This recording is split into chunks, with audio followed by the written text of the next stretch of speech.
Great is He hath done.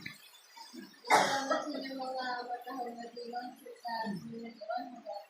Nagkakita sa ating mga sinagit. So, pagkaunod ko na rin ako nag-pasilamit siguro sa inyong nasiman na kay kaya naging kami rin kabayaan kaya nag-pasilamit sa protection sa pagkain sa akin sa mga daw sa nag-pasilamit sa blessings sa langit ng buhayan natin sa ako na nagkakaroon na kayo na kabayaan sa akin natin.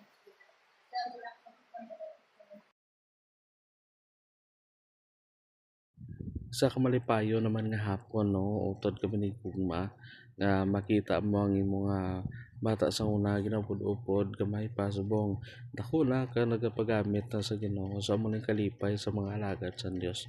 But sa sining hapon utod kami ni Gugma mas malipayon pa kita nga mapapalandungan nato niya ang pulong sa Ginoo no nga makita diri sa Mark chapter 10 verse 45 siling sa pulong sa Ginoo diri for even the Son of Man came not to be ministered unto, but to minister, and to give his life a ransom for many.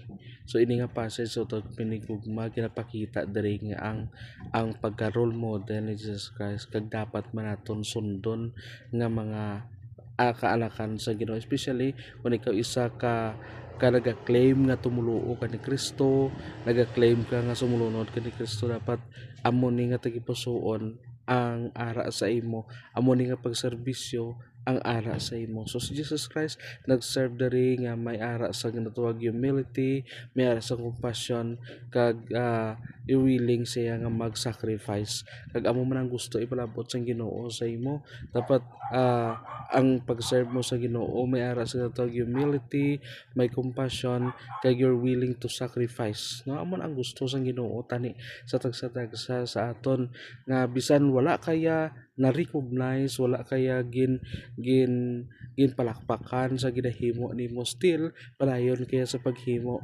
nimo sang bulhaton sa Ginoo tungod kay nagaserbisyo kaya hindi sa tawo kundi sa Ginoo. Tandaan mo si Jesus Christ anak sa Dios pero nagkari sa kalibutan agod nga magserbisyo kag hindi serbisyohan. So kung hindi kita ma-recognize, so kung hindi kita mapalakpakan tungod sa ginahimo naton, padayon kaya nga magaserbisyo sa Ginoo nga may kalipay kay ang Dios magabalos ang imo nga ginahimo tungod nga ginhimo nimo sa kadayawan niya kag hindi para sa imo kaugalingon. So si